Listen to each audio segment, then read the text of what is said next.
नमस्कार, आप देख रहे हैं कमोडिटी राउंडअप। मैं हूं मनीषा गुप्ता और आज बात करेंगे सोने में, जहां पर कल की गिरावट के बाद अब भी कुछ मुनाफा वसूली जारी है और 70,000 के नीचे भारतीय बाजारों में यहां पर प्राइसेस हैं। क्या ये खरीदारी के मौके हैं, बताएंगे आपको। साथ ही बात करेंगे बेस मेटल्स की, क्योंकि अपने 2024 के हाई से ज़्यादातर मेटल्स अब 15 से 20% तक यहाँ पर लुढ़क चुके हैं। 20% गिरावट का मतलब होता है बेयर टेरिटरी में जाना, और वही हाल हमने काफ़ी हद तक कॉपर, एल्यूमिनियम, जिंक का होता हुआ देखा है, जो कि 20 से 22% अपने हाई से गिर चुके हैं।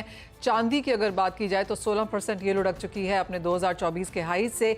यहाँ पर कैसे बनाएं स्ट्रैटेजी, बताएंगे आपको।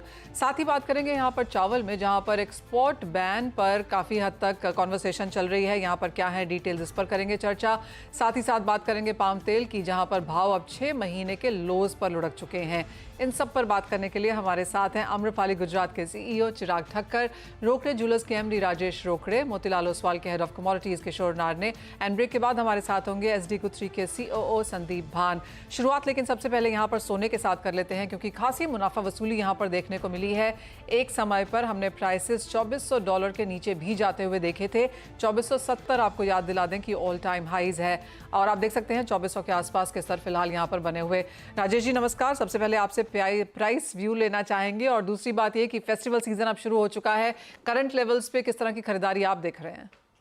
मनीषा जी नमस्कार, सभी को गुड मॉर्निंग। बिल्कुल फेस्टिव सीजन सामने है, और जिस तरीके से कस्टम ड्यूटी कम होने के बाद गोल्ड नीचे आया था, उसके बाद फिर से प्रॉफिट बुकिंग होने के कारण गोल्ड थोड़ा सा और नीचे आया। इस वजह से फिजिकल मार्केट में मैं कहूंगा कि अच्छा खासा डिमांड है, और काफी लोग खुश है, ये भाव एंजॉय कर रहे हैं, ये रेट को वो एंजॉय कर रहे हैं। मुझे लगता है कि आने वाले दिनों में जिस तरीके से रिसेशन की बात होती है, यूएस में जो रिसेशन का एक टॉपिक बहुत दिनों से रह रहे के बाहर आता है, प्लस इसके साथ मिडल ईस्ट में जो टेंस है, इसके वजह से फिर से गोल्ड अपना हाई बना लेगा। जैसे कि 2470 का मुझे लगता है फिर से एक बार $2500 फिर से पार कर लेगा, ऐसा मुझे लगता है। अगर 2470 से अगर $2400 अगर इंटरनेशनली अगर रेट आया है, तो ये बहुत ज्यादा नीचे नहीं है। अभी भी गोल्ड में काफी संभावना है अब जाने के लिए, और मुझे लगता है कि हिंदुस्तान में तो अभी फेस्टिव सीजन रक्षाबंधन के बाद स्टार्ट हो जाते हैं, तो अच्छा खासा फिजिकल मार्केट में हमें काफी इसका प्रभाव और अच्छा खासा व्यापार दिख रहा है सामने।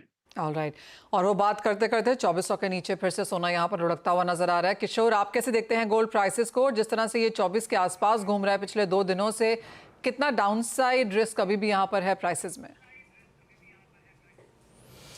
Good morning Manisha. I think काफ़ी समय से जो गोल्ड के बुल्स है वो एक्सपेक्ट कर रहे थे कि कहीं ना कहीं रेट कट्स आना चाहिए और उसके बाद गोल्ड में रैली एक्सटेंड होगा।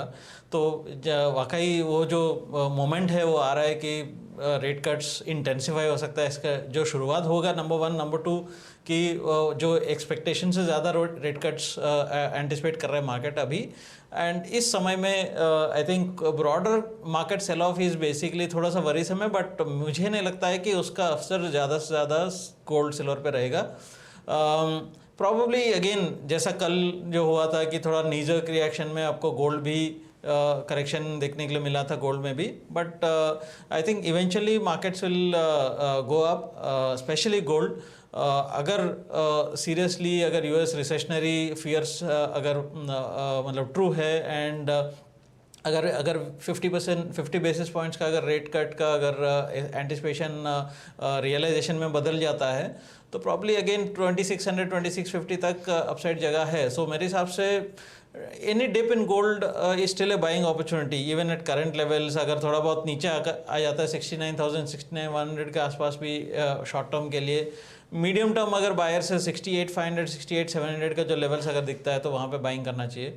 आई think anywhere close to 2600 is still intact. Okay, यानी कि 68,500 के आसपास भी अगर आए तो खरीदारी ही करना है। ऊपर में अपसाइड यहाँ पर काफ़ी अच्छा खासा है। किशोर, आप कहेंगे 25 बेसिस पॉइंट्स तो शायद फैक्टर्ड इन है ही, और जिस तरह से अब कॉन्वर्सेशंस हो रही हैं 50 बेसिस पॉइंट का रेट कट यहाँ पर यूएस की फेड की तरफ से, क्या आप कहेंगे वो भी अब मार्केट्स ने फैक्टर इन कर लिया है? अगर वो होता है तो वो फैक्टर्ड इन है, अगर वो नहीं होता है तो क्या एक मुनाफा वसूली फिर देखने को मिलेगी? 50 बेसिस पॉइंट्स का रेट कट फैक्टर इन नहीं हुआ है, 25 बेसिस पॉइंट्स का डेफिनेटली फैक्टर इन हुआ है। 50 बेसिस पॉइंट्स आई थिंक कल से फैक्टर इन होना शुरू हुआ है। एंड बट जब भी वो समय आया था कि ब्रॉडर सेल ऑफ देखने के लिए मिला कर, because actually global financial markets के लिए recession is more worrisome factor rather than a rate cut. So second is that कि प्रॉब्ली द मार्केट इज अपने आप को ट्यून कर रहे हैं कि अगर 2 रेट कट्स आएगा क्या 50-50 बेसिस पॉइंट्स का, कि जैसा काफ़ी एक्सपर्ट्स कल से बात करने लग गया, बैंकर्स बात करने लग गया कि Fed is behind the curve. Generally most of the central banks अब रेट साइकिल में हमेशा बिहाइंड द कर्व ही रहते हैं. एंड अगर रियलाइजेशन होता है कि अगर रिसेशनरी सिनेरियो अगर अपने आप को मतलब दिखा देता है, so in that case Fed will be slightly aggressive. But मुझे नहीं लगता है पर्सनली, अगर आप बोले तो मेरे हिसाब से इस साल के लिए 50 बेसिस पॉइंट्स का रेट कट हम डिस्काउंट करके चल रहे हैं. And probably first quarter of 2025 आपको अनदर 50 बेसिस पॉइंट मिलेगा. यहाँ से आपको 6 से 8 महीने में आपको शायद 75 to 100 बेसिस पॉइंट्स का रेट कट्स मिल सकता है. This is a very very aggressive stance. इतना ज़्यादा स्पीड जो है वो डिस्काउंट नहीं हुआ है डेफिनेटली. एंड इसको गोल्ड में प्राइस इन करना बाकी है. किशोर, अगर चांदी की बात करें तो यहाँ पर प्राइस सेंस क्या है, क्योंकि $32 के हाईज इस साल के हैं, हम 27 के आसपास हैं. दैट इज़ 15 से 16% की गिरावट. अब जिस तरह से 50 डे 100 डे मूविंग एवरेज है, बहुत जल्दी एक बेरिश ट्रेंड की तरफ ये जाती हुई नजर आ रही है. करंट लेवल से आप प्राइसेस कैसे देखेंगे? आई थिंक थोड़ा बहुत वीकनेस देख सकते, प्रॉब्लम एनीवेयर क्लोज टू 78,000 तक भी मुझे लगता है कि थोड़ा सा वहाँ पे इसको स्टिल बाइंग कर सकते हैं. Medium term view is intact. आपको जो सप्लाई साइड इश्यूज है, ओवरऑल डिमांड सप्लाई का जो सिनेरियो है वो सब इंटैक्ट है, वो उसमें कोई बदलाव नहीं आया है.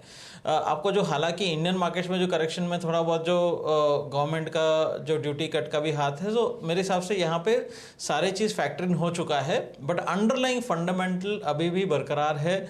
अगेन एनीवेयर क्लोज टू 78,000 76,000 बीच में जो है मुझे काफ़ी अच्छा वैल्यू बाइंग लगता है. जब तक 73,500 ब्रेक नहीं होता है तब तक सिल्वर में जो ट्रेंड है अपसाइड के लिए जारी रहेगा. और अब भी 1 लाख के पार? अभी भी 1 लाख के पार, यस. ओके, तो ऑफ कोर्स नियर टर्म कुछ मुनाफा वसूली यहाँ पर ज़रूर है, लेकिन चांदी के लॉन्ग टर्म बुल्स अभी भी यहाँ पर जारी हैं. चिराग, आपको भी यहाँ पर चर्चा में शामिल करना चाहेंगे. आप कैसे देखते हैं चांदी को? किस तरह के इंपोर्ट्स एज ऑफ नाउ हो रहे हैं? किस तरह की ऑन ग्राउंड डिमांड है? नमस्कार मनीषा जी.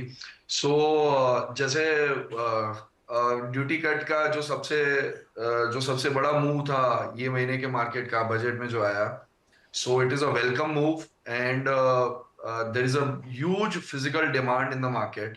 अभी ग्राउंड रियलिटी पे वापस बायर इंपोर्ट होना शुरू हो गया है चांदी. और ये जो लेवल्स हैं, ये लेवल्स पे जितने कल सेल ऑफ हमने मार्केट में देखी, सारी एसेट क्लास में कल सेल ऑफ थी.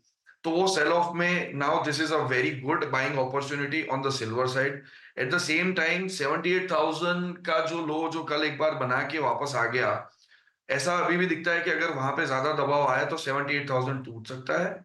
और अगर ये 78,000 से नीचे गया तो that will be a biggest buying opportunity. Eight the same time हमने $27.5 इंटरनेशनल मार्केट में हमने ऑलरेडी टूटता हुआ देख लिया है. Now we are heading towards 2650.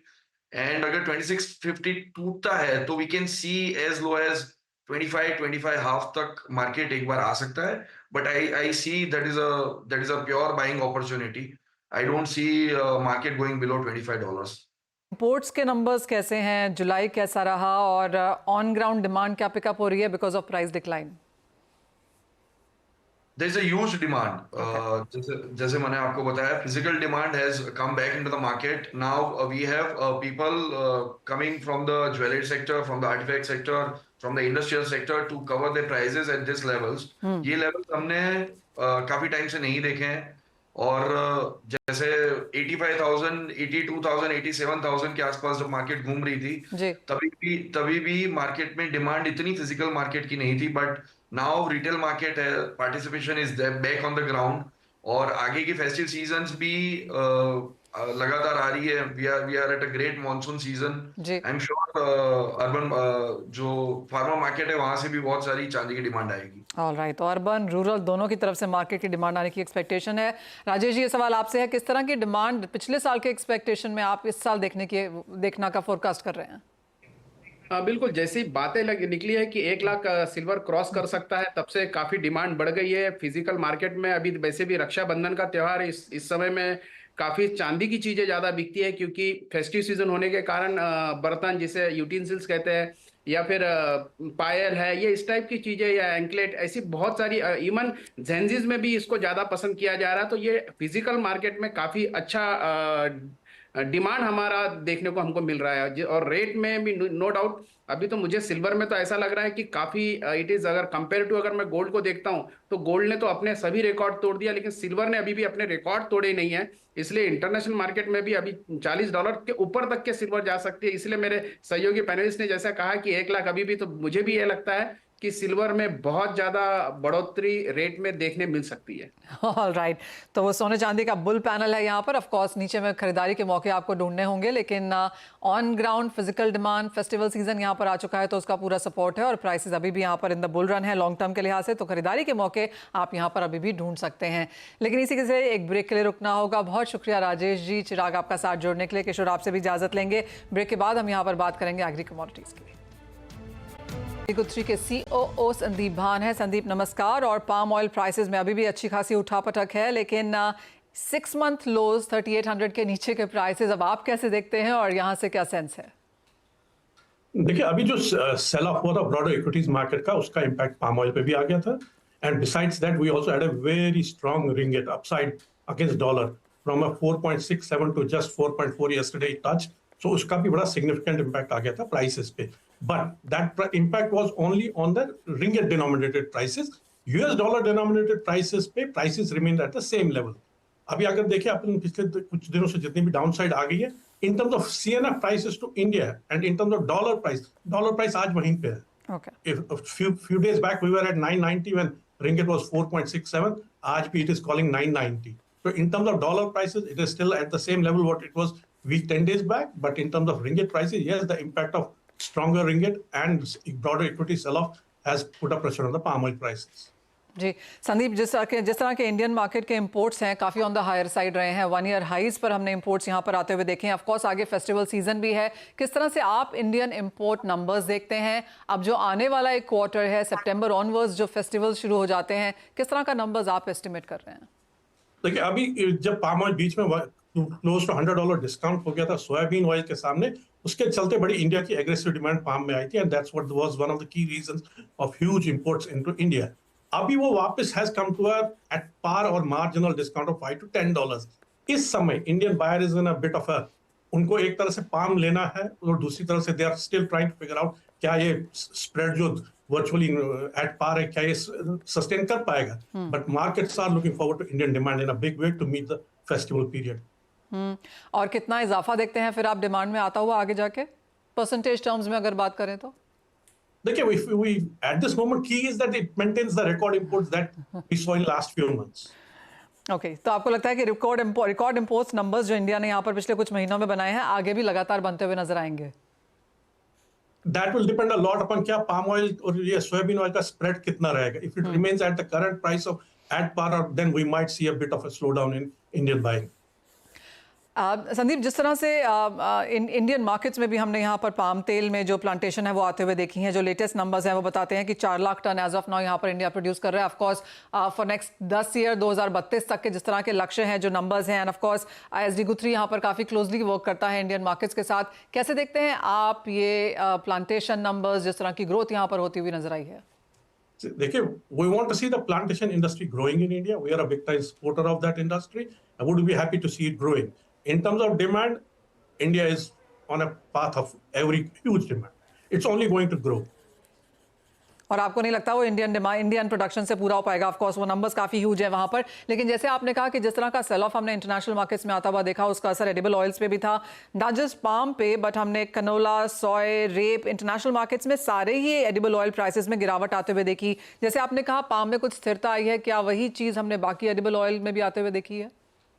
देखिए अभी जो एक अनदर की फैक्टर जो है, अभी वो यूएस की जो ये रूलिंग आ गई थी जिसके चलते उन्होंने वो बायोडीजल मैंडेटरी नहीं कर दिया था छोटे रिफाइनर्स के लिए, that will have also have an impact. वो कितना स्ट्रिक्टली इंप्लीमेंट होता है या उसके ऊपर क्या होता है, that will determine a lot on what happens between palm oil and soybean oil. एक संदीप, एक लॉन्गर टर्म आउटलुक भी अगर आप यहाँ पर पाम पे देना चाहें तो अब यहाँ से क्या लगता है? 3800 के आसपास ये फिर स्थिर हुआ है, जैसे आपने कहा 990 के आसपास डॉलर टर्म्स में भी है, तो आने वाले अब 2-3 महीने स्पेशली इंडियन फेस्टिवल डिमांड के लिहाज से कैसे दिखती है price range? There are two parts to it. Ji. From a supply point of view, India doesn't have to worry about oil. There is plenty of oil in the system. In terms of price, 3800 was looking to be a very strong support level some time back when before this sell-off and this ringgit appreciation, which was kind of a very surprising. Nobody expected ringgit to go to 4.4. अब अगर इस revised इसको देखें तो we might see a bit of a little bit more downside, but that is more of a buying opportunity. International markets में संदीप, अगर हम China demand को देखें, वो एक नंबर आपसे जानना चाहेंगे, और दूसरा जिस तरह से मलेशिया एक्सपोर्ट के नंबर्स आए हैं उन्हें आप कैसे रीड कर रहे हैं? Export numbers still August was in July was very good, extremely good numbers. In August we are seeing bit of a slowdown in the numbers compared to the previous month. In terms of China की continuous buying है, उनकी जो अपनी regular demand है, they are going up to that level, but nothing exciting. Okay, final Nothing big coming from China. Alright Sandeep, एक final word, जैसे आपने कहा 3800 के आसपास सपोर्ट है और रेजिस्टेंस कहाँ है? I miss that word. See, resistance remains at this moment like we were trading in last 6 to 8 months in a range of 38 to 4,000. At this moment, it's more of a to go back to the range of 38, 3900. Alright, तो वो थोड़ी सी narrow होती हुई range and 38-3900 के आसपास के यहाँ पर पाम तेल के रहेंगे। और जैसे संदीप हमें कह रहे हैं कि इंडिया की फेस्टिवल डिमांड स्ट्रांग रहने की उम्मीद है, काफ़ी सारा इंपोर्ट हमने किया है और वही नंबर्स यहाँ पर स्ट्रांगली आगे भी जाते हुए नजर आ सकते हैं। संदीप, एज ऑलवेज बहुत शुक्रिया हमारे साथ जुड़ने के लिए और सारी डिटेल में वो एडिबल ऑयल इंडस्ट्री भी हमारे समक्ष रखने के लिए। इसी के साथ एक ब्रेक का समय है, जब लौटेंगे तो फोकस यहाँ पर करेंगे इक्विटी मार्केट्स पर।